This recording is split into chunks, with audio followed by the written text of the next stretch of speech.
शुरुआत तो अच्छी नहीं हुई, पहले तो बारिश की वजह से काफी दिन जाया हो गया और उसके बाद जैसे ही मैच शुरू हुआ तो हम तो थोड़ा परेशान हो गए कि वो जो अग्रेसिव माइंडसेट, विनिंग मेंटेलिटी कहीं ये आज के दिन के बाद ही गायब ना हो जाए।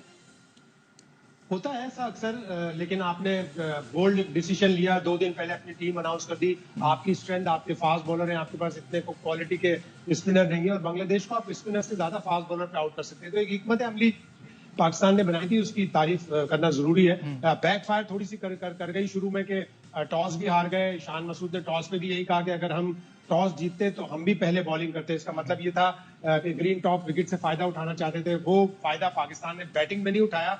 अब्दुल्ला शफीक अब थक गए हम ये कहते कहते कि वो एक बहुत टैलेंटेड प्लेयर है। उनको मिसबाउल हक ने, मंसूर राना ने, वकार यूनुस ने, इन सब लोगों ने जिस तरह बैक किया, मिकी आर्थर ने भी बैक किया कि एक बड़ा टैलेंटेड प्लेयर है, लेकिन वो डिलीवर नहीं कर पा रहे। हालांकि उनका 44 का एवरेज है, बड़ा जबरदस्त। अभी 1 साल पहले उन्होंने डबल 100 किया था, लेकिन वो इस तरह आउट हो रहे हैं। ऑस्ट्रेलिया में आखिरी टेस्ट जो उन्होंने खेला उसमें फेयर था, आज भी बहुत ही खराब एक वाइल्ड शॉट मारते हुए वो आउट हुए। उसके बाद फिर शान मसूद थोड़ा सा अनलकी रहे, इसलिए ऐसा लग रहा है कि स्नीको पे पैड आउट नहीं है, जैसे बैट नजर नहीं आ रहा। हाँ, लेकिन सामने जो अंपायर है मार्टिन गफ, उसको अंपायर का डॉन ब्रैडमैन कहते हैं, तो उससे गलती यूजुअली होती नहीं, लेकिन इंसान गलती का पुतला है। हम आप सब भी गलती के पुतले हैं, बल्कि पुतले बड़े बड़े पुतले हैं। तो मार्टिन गफ से भी गलती हो सकती है। जो कमेंट्री में एक दो लोगों ने कहा, क्रिक इन्फो की कमेंट्री में, कि उन्होंने जल्दी में फैसला किया, थोड़ा सा उनको रिप्ले को और मजीद देखना चाहिए था। और शान यूजुअली इस तरह बिफरते नहीं, इस तरह गुस्सा नहीं होते। उन्होंने अंपायर से, दोनों से, जो ऑन फील्ड अंपायर से बड़ा आर्ग्यू किया और एट द एंड उनको अंपायर ने यही कहा कि आप जाइए, हम आगे खेल जारी रखना चाहते हैं। शान की ऐसी कभी भी मैंने वो जी बिल्कुल, काफी बहुत ही हर्ट है। जी, काफी इरिटेटेड नजर आए। बाद में भी वो रिप्ले देखते हुए भी उनको दिखाया तो वो उस वक्त भी कह रहे थे कि ये क्या सोच के आउट दिया है। वो नजर आ रही है उनकी फ्रस्ट्रेशन वहां पे। अभी शाहिद साहब आपने एक बात की कि हम थक गए ये कहते हुए कि अब्दुल्ला शफीक में बड़ा टैलेंट है, तो मेरे ख्याल से हम तो ये पाकिस्तान की मोस्टली सारे प्लेयर्स जितने हैं उन पे हम यही बात करते हैं, टैलेंट की बेस पे ही तारीफें हो रही होती हैं, वो परफॉर्मेंस नजर नहीं आ रही होती। और इस पे ऑब्वियसली आप समझ ही गए, मेरा जो सवाल पूछने का मकसद है वो बाबर आजम के हवाले से है। क्या हो गया है पिछले 2 साल से टेस्ट में तो वो कहीं नजर ही नहीं आ रहे। हाँ, अभी हमने क्रिक इन्फो पे बड़ा अच्छा आर्टिकल उस्मान सफीउद्दीन ने लिखा, जी। लगता है उसी का कर्ज था, वो पढ़ लिया बाबर आजम ने। या तो वो प्रूव करना चाहते थे पॉइंट कि नहीं मैं फॉर्म में आ सकता हूँ।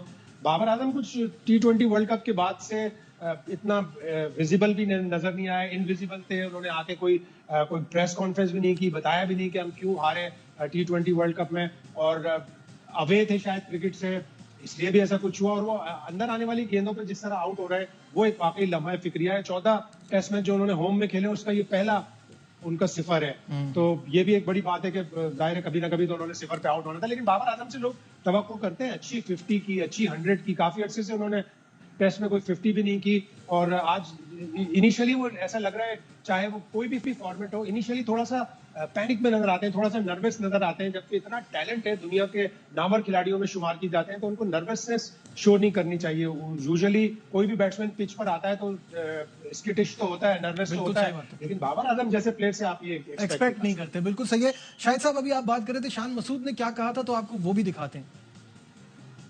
Ball first as well, just to see how it plays. Played cricket in August ever in Pindi, and there is some grass.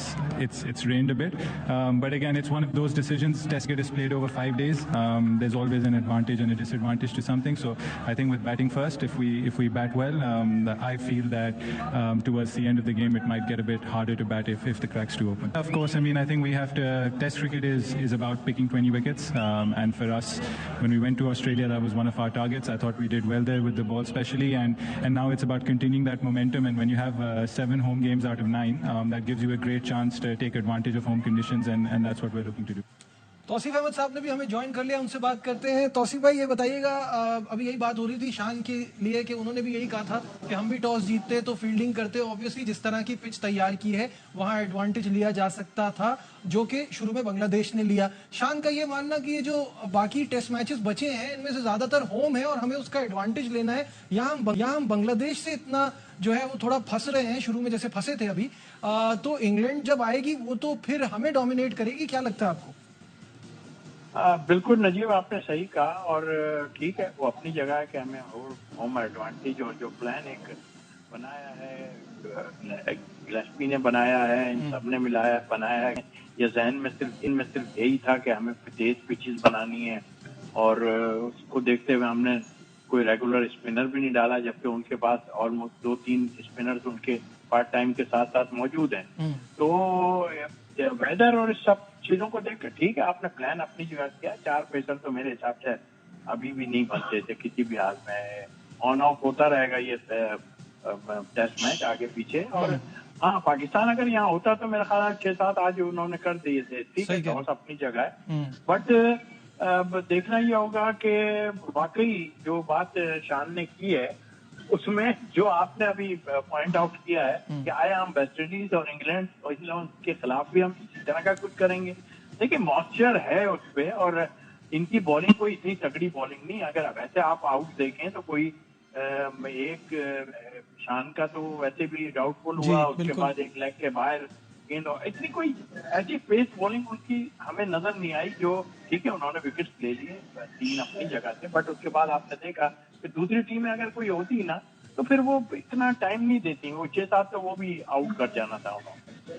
बिल्कुल सही कह रहे हैं शाहिद साहब। आप इस बात से एग्री करते हैं कि बांग्लादेश की बॉलिंग में इतनी डेप्थ नहीं है उनकी पेस बॉलिंग में, वरना इस पिच का वो अगर एडवांटेज लेते तो अभी ये हमारे बहुत सारे आउट होते। और दूसरा, इसी में ये भी आप अपनी राय दे दीजिएगा इस बात पे कि शान होम सीरीज को बहुत इजी ले रहे हैं, ये नहीं सोच रहे कि अभी हमें बेसबॉल भी फेस करनी है।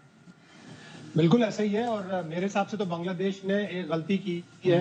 उन्होंने 2 ऐसे फास्ट बॉलर खिलाए जिन्होंने इससे पहले सिर्फ एक टेस्ट खेला था। हसन ने एक ही टेस्ट खेला है, नाहिद राना बिल्कुल नए, उन्होंने भी एक ही टेस्ट खेला है। उनके मुकाबले में खालिद अहमद जो बॉलर है, उन्होंने 14 टेस्ट में 28 विकेट लिए हुए। तजर्बा तो है उनके पास, उनको पता होता कि वो ग्रीन 2 ऐसे फास्ट बॉलर खिला लिए जो उन्होंने एक ही टेस्ट मैच खेला है। दोनों टीमों ने मेरे हिसाब से अभी तक, अब आगे पता नहीं मैं प्रूव रॉन्ग हूँ या ना हूँ, या वो front line spinner Mohammad Ali या खुर्रम शिजाद में से दोनों में से कोई एक खेलता था और एक स्पिनर रखना चाहिए था। और इसी तरह बांग्लादेश को 2 फास्ट बॉलर के साथ अपना ताइजुल इस्लाम को खिलाना चाहिए था, जो एक विकेट टेकिंग बॉलर है। 195 विकेट्स है। पाकिस्तान की नोन फ्रेलिटी, नोन वीकनेस है कि वो लेफ्ट आर्म स्पिनर को ज्यादा विकेट देते हैं और होम में देते हैं।